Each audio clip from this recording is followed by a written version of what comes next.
Good morning and welcome, ladies and gentlemen, to the weekend edition on the 27th day of November. Well, November's almost gone. Well, today, Brisbane is looking a bit cloudy, but a little bit more. It's not as cloudy as it was yesterday. Of course, we have had a little bit showers in the day as well. Well, right now it is 25 degrees and the outlook is for being a cloudy day. As we get on with the show here today, we have lots of things to get through, including the daily India report. But don't forget at 10 a.m., S.T. Madishmo from PRD, the property research, the chief economist, will be joining us right here on the studio with the new Affordable and Livable report for the second half of the year, which has been just released. So she will be joining us with that. Well, right now, first of all, there's a different variant of the COVID-19 that has been discovered. The UK is placing 6 African countries, including South Africa, on its red travel list because of a new COVID variant that might not be mitigated by vaccinations. The strain, known as B11529, is believed to be circulating in a number of South African provinces. Health authorities believe the variant has twice the amount of mutations as the Delta strain. Initially, it looked like, it was just some cluster outbreaks, maybe gatherings and so on. Some of these were attributed also to some university campuses like TUT area in the Tshwane metro. But from yesterday, indication came from our scientist colleagues from the Network for Genomic Surveillance, so that indeed they were observing what looked like a new variant. And Dr. Norman Swan is the host of the CoronaCast podcast and RN's Health Report, and he joins us now from Sydney. Norman, good morning. So how concerned should we be about this? Hi, Joe. Got to take a little bit of care in interpreting early emergence of new viruses. The initial signs are not good, but we just need to watch. I mean, this is what people have been predicting would happen, which is a middle to low income country with poor vaccination rates. By the way, South Africans' vaccination rates are low, and they're saying they don't want any more supplies of vaccine at the moment because they can't shift the supply they've got because of vaccine hesitancy, particularly amongst the young in South Africa, and it's a very young country, and it's really worrying. It's not entirely clear why that's happening. And the other factor with South Africa and many sub-Saharan African countries is the high prevalence of HIV and poorly treated HIV. So what you're seeing is in a sense a perfect storm, a tragic storm, where people are immunocompromised. When they get infected with COVID-19, vast amounts of virus is produced against a very weak antibody response, which allows the virus to mutate against the antibody. The antibody being to the ancestral virus, which means that by proxy, in a sense, it's not a direct vaccine resistance, but because it mutates around the antibodies, which are the same antibodies that the vaccine produces, you could get vaccine resistance. So there's multiple mutations in this virus, some of which seem to increase contagiousness, and some of which may induce vaccine resistance.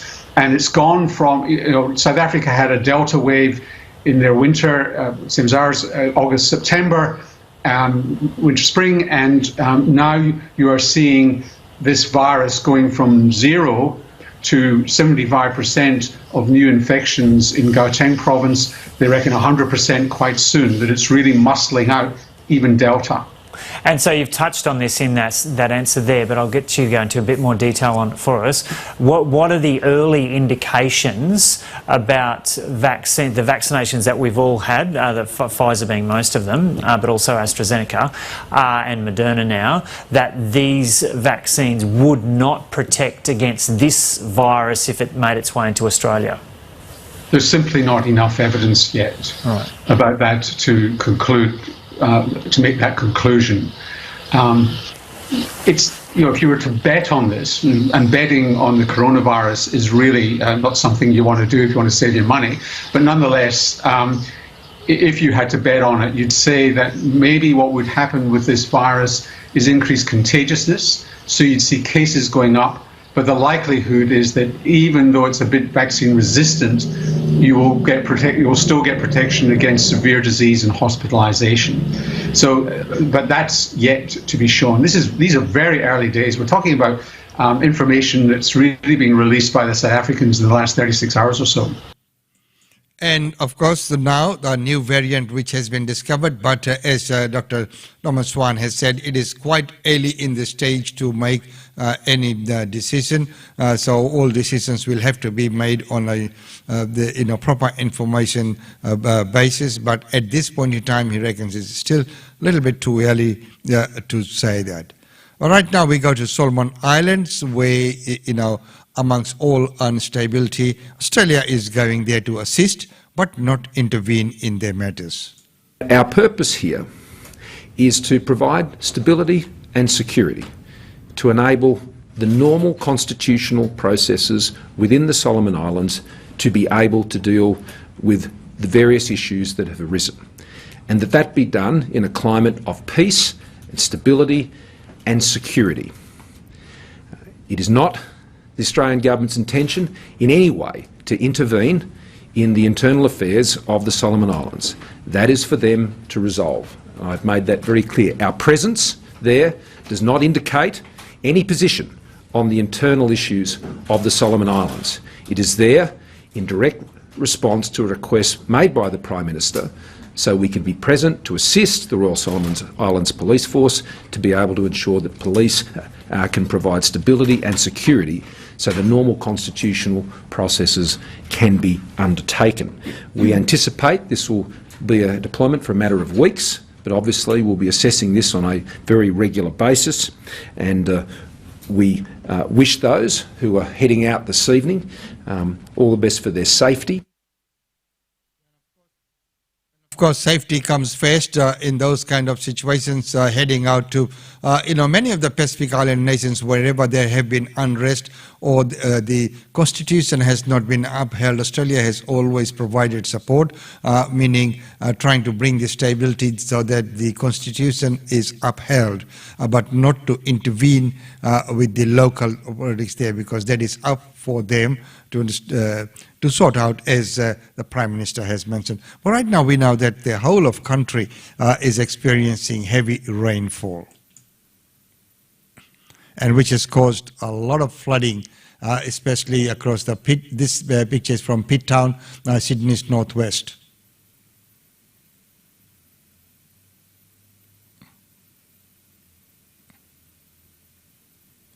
And you can see the river breaking its bank in many places.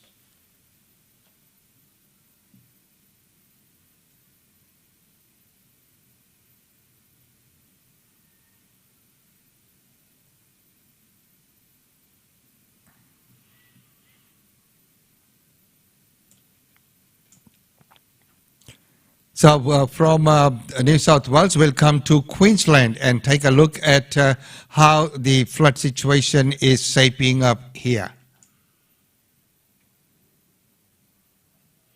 So this is stuff over central Queensland. And as the saying goes, if it's flooded, forget it. Please, please, yes, just do not attempt to drive through. You never know what's under that water. They might.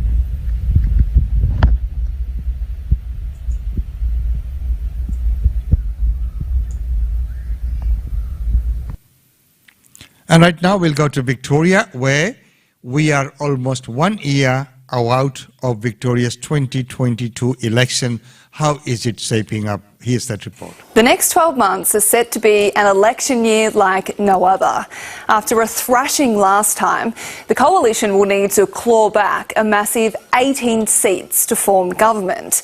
And while the numbers are heavily stacked against them, the last 2 years have been anything but predictable. The key battlegrounds remain on the Frankston train line. Seats like Frankston, Carrum and Mordialloc could decide the election. But the coalition will have to win back traditional blue seats like Hawthorn, Nepean and Box Hill before it can start eyeing off others, including Bayswater and the brand new seats of Pakenham and Ashwood.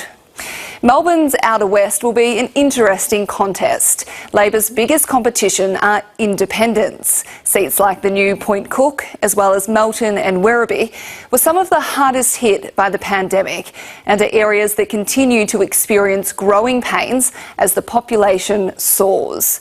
In the regions, if independent Russell North doesn't put his hand up again, the seat of Morwell is very winnable for Labor, while the Liberal Party will struggle to keep Ripon, which it only won by 15 votes at the last election. 6 lockdowns, a branch stacking scandal and rolling protests over the proposed pandemic laws hasn't had a major impact on Daniel Andrews. The latest polls reveal he's on track for a 3rd term as Premier. The coalition's won just 3 of the last 11 elections in Victoria, and while there's no doubt it'll be a very tough fight, it's definitely not impossible.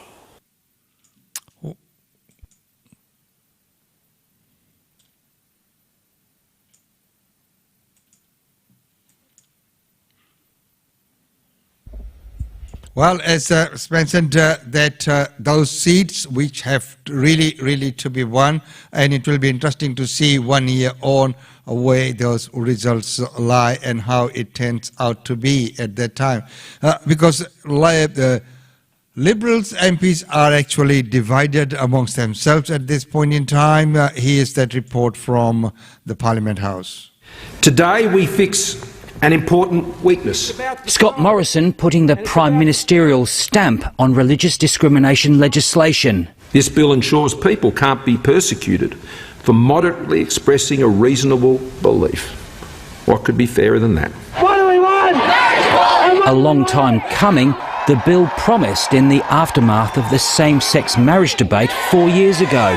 Although some Liberal MPs are impatient for the Prime Minister to abide by his 2018 pledge to go further and ban religious schools expelling gay students. My view is that there is no earthly reason why we can't be getting on with this now. The backbench revolt not ending there. The member for Bass. Tasmanian Bridget Archer breaking Liberal ranks to bring on debate of a Federal Integrity Commission. I take this decision very seriously. Ms Archer crossing the floor in support of independent Helen Haynes' motion. The move seeing the government lose control of the House and 2 votes. Ayes 66, noes 64. But still 10 votes short of the 76 needed for an absolute majority due to COVID.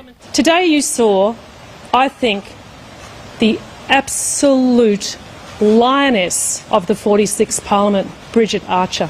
Hasn't the Prime Minister lost control of the House, lost control of his senators and lost control of his government? No. Labor claiming the PM is dragging his heels on an integrity commission. Why has the Prime Minister refused to act for more than 1,000 days? The Australian people know that the former Premier of New South Wales was done over, Mr Speaker. I'm not going to have a kangaroo court taken into this Parliament. If the antics of this week are any guide, next week, the last before Parliament rises for the year, should be eventful. Government MPs are increasingly looking at their own political fortunes ahead of the next federal election. So if the Prime Minister reckons the chaos will spill over into the new year, Scott Morrison will likely settle on a March date for the poll instead of May. Andrew Probyn, ABC News, Canberra. So that's the latest from Canberra. Right now it's time to go to our daily India report with Ankita. Welcome to the Daily India Report that brings you glimpses of the changing India and the growing engagement of the Indian diaspora with India.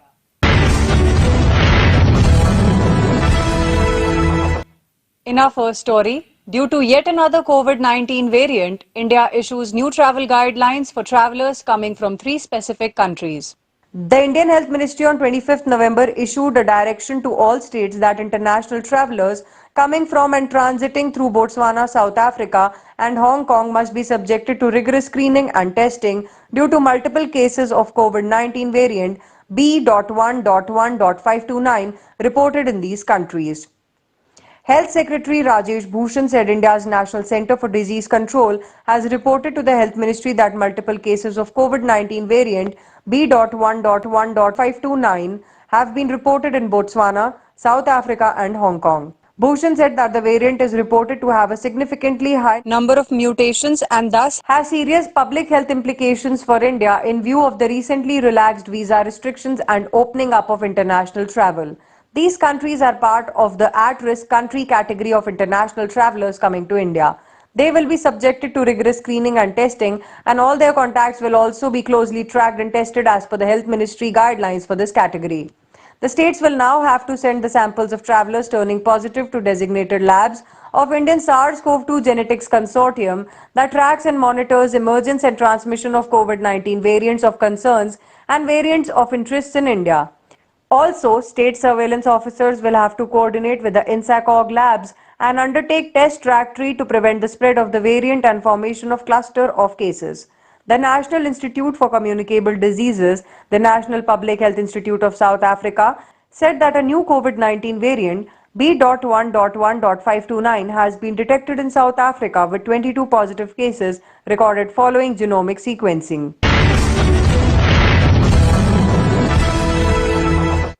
Remembering the ghastly 26/11 Mumbai terror attack, 13 years later, scars are still fresh. 13 years after the dreadful incident of the 26/11 Mumbai, scars still remain in the minds and hearts of survivors and their families. The ghastly attacks, which began on November 26, 2008, lasted for 4 days, leading to the death of 166 people and injuring over 300. 10 Lashkar-e-Taiba terrorists came to Mumbai via sea route from Pakistan and carried out a series of coordinated shooting and bombing attacks across the city on November 26, 2011. After sailing to the city under the cover of darkness, the terrorists targeted major landmarks of Mumbai, with the first attack taking place at the crowded Chhatrapati Shivaji Terminus railway station. Ajmal Amir Kasab and Ismail Khan carried out the attack at the station, killing as many as 58 people and injuring over 100. Kasab and Khan later entered to attack Kama Hospital, but the same was thwarted with the alertness of the hospital staff. They, however, killed 6 police officials, including the city's anti-terrorism squad Hemant Karkare, in an ambush after leaving the hospital. The second site of the attack was the Nariman House business and residential complex where a Rabbi, his wife and 6 others, including 5 Israeli citizens, were killed by the terrorists by first holding them hostage. The 2-year-old child of the Rabbi couple, Moshe, survived the attack. Then baby Moshe became the face of the innocent victims of ruthless terrorism. The third site to come under the attack on 26/11 was the Leopold Cafe, followed by Taj Mahal Hotel and Tower. 4 terrorists carried out the attack at the famous cafe before entering the iconic Taj Hotel, where they killed as many as 31 people after laying a 3-day siege at the hotel.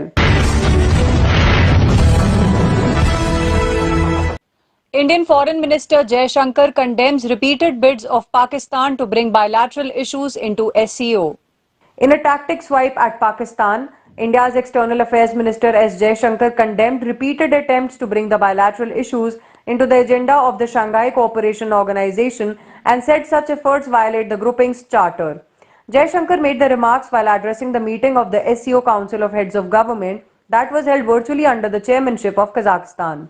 He also spoke on the need for reformed and invigorated multilateralism to reflect contemporary realities. Jai Shankar said India considers the SCO an important regional group to promote cooperation in different fields on the basis of universally recognized international norms, good governance, rule of law, openness, transparency and equality. During a virtual meeting of National Security Advisors of SCO states in September 2020, NSA Ajit Doval had walked out after his Pakistani counterpart Moeed Yusuf projected a map that inaccurately depicted the borders of the two countries. Jai Shankar, who represented India at the meeting, said SCO is observing its 20th anniversary in a rapidly changing global and regional environment. Jai Shankar said that India believes greater connectivity is an economic force multiplier that has acquired greater importance in the post-COVID era, though any serious connectivity initiative must be consultative, transparent and participatory. In this context, Jai Shankar spoke about India's efforts to operationalize Chabahar port in Iran to provide secure and commercially viable access to the sea for the Central Asian state.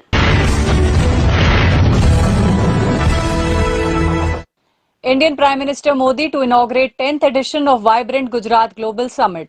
India's Prime Minister Narendra Modi will inaugurate on 10th January 2022 the 3-day Vibrant Gujarat Global Summit 2022 at Gandhinagar that seeks to attract investments in the state across sectors. The 10th edition of Vibrant Gujarat Global Summit is based on the theme of From Atmanirbhar Gujarat to Atmanirbhar Bharat.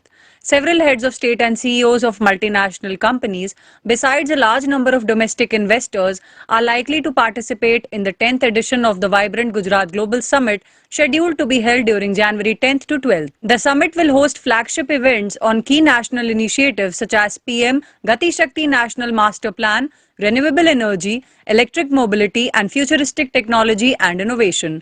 Addressing captains of industry at the curtain raiser event to VGGS 2022, Gujarat Chief Minister Bhupendra Patel said in the 75th year of independence, when India is celebrating Azadi Ka Amrit Mahotsav, Gujarat is committed to realizing the Prime Minister's vision of an Atmanirbhar Bharat. The summit is being organized as the Gujarat government envisions to scale up investments in the next generation infrastructure, energy and digital networks, emerging technologies, startups and innovation, electric vehicles, research and development and other fields. Inviting investors to participate in the summit, the Chief Minister highlighted various achievements made by the state. The Gujarat government has launched several policies and schemes incentivizing investors to advance future growth, creating an enabling environment for investors. The summit will provide a platform for B2B and B2G meetings as well as for countries and states to organize seminars to promote and showcase investment opportunities in their region, a senior Gujarat government official said. The Vibrant Gujarat Global Trade Show 2022 towards a sustainable and Atmanirbhar Bharat will be organized at the Helipad Exhibition Centre, Gandhinagar. The first Vibrant Gujarat Summit was organized in 2003 when Narendra Modi was the Chief Minister of the state. India, UK agree to deepen cooperation in the cyber domain. India and the UK have discussed ways to further deepen the existing bilateral cyber cooperation along with aspects related to cyber deterrence. The discussions were held during the first meeting of the India-UK Joint Working Group on Cyber Deterrence. The meeting was held in virtual mode. Both sides discussed various key aspects related to cyber deterrence and ways to further deepen the existing bilateral cyber cooperation under the India-UK framework for the cyber relationship signed on 17th April 2018 in New Delhi.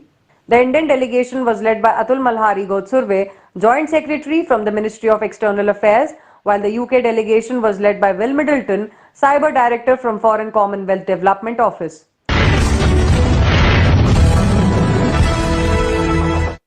Amid negative trend in global markets, India's Sensex on 26 November crashed over 1,300 points while NSE Nifty dipped below 17,200 mark. Indian equity indices on the BSE and National Stock Exchange extended their morning losses on 26 November and were trading over 2% lower in the early afternoon session, led by heavy across-the-board selling amid a negative trend in global markets and unabated foreign fund outflows. At noon, the S&P BSE Sensex was down 1,378.47 points at 57,416.62, while the Nifty 50 tanked 415.50 points to 17,120.75. On the Sensex pack, Tata Steel, Housing Development Finance Corporation, Maruti Suzuki India, Titan Company, Bajaj Finance and State Bank of India were in the red during the morning deals. Only Dr. Reddy's Laboratories, Nestle India and Tata Consultancy Services were trading in the green. John Abraham starrer Satyamev Jayate 2 caters to an audience of a different era. The second edition of Satyamev Jayate boasts of a larger-than-life projection from its very first frame. It is a fantasy of masala film catering strictly to the masses, where one needs to leave their sensibilities behind to enjoy it. Despite this, the film is a tedious fare. Set in Lucknow, capital of Uttar Pradesh state and narrated in a non-linear manner, Satyamev Jayate 2 is the convoluted story of the Azad family, where Dada Saheb Balram Azad, a righteous farmer fighting for the farmers' rights, is killed during the farmers' agitation. 25 years later, his twin sons, Jay, an officer in the police force, and Satya, a politician, are his torch-bearers, who, when not performing their respective professional roles, moonlight as hooded vigilantes.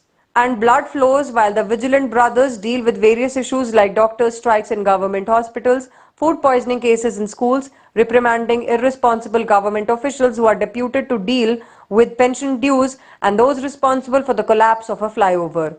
They also bring to book those responsible for the rape of a young woman.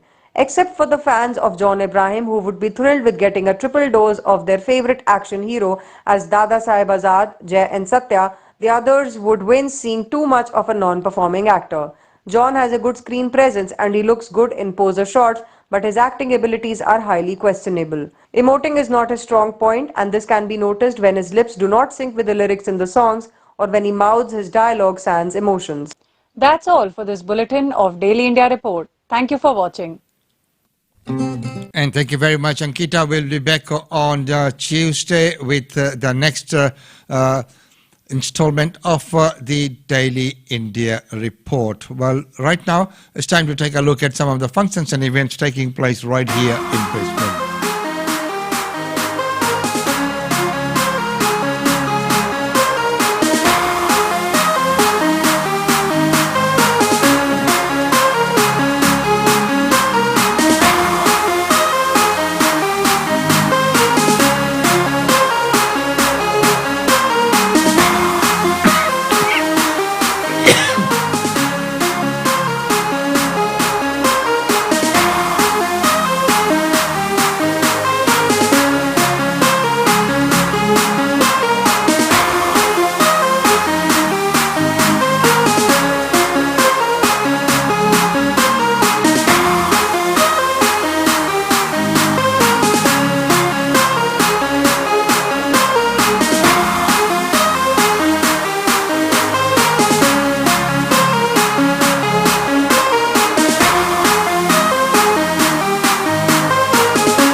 Well, ladies and gentlemen, that's about all we have time for you in this segment. Don't forget that at 10 a.m. we are back with the affordable and livable property report research that's been put out by PRD nationwide. The second half of the year, half of the year report. ST will be joining us in the studio at 10 a.m. We will see you back then.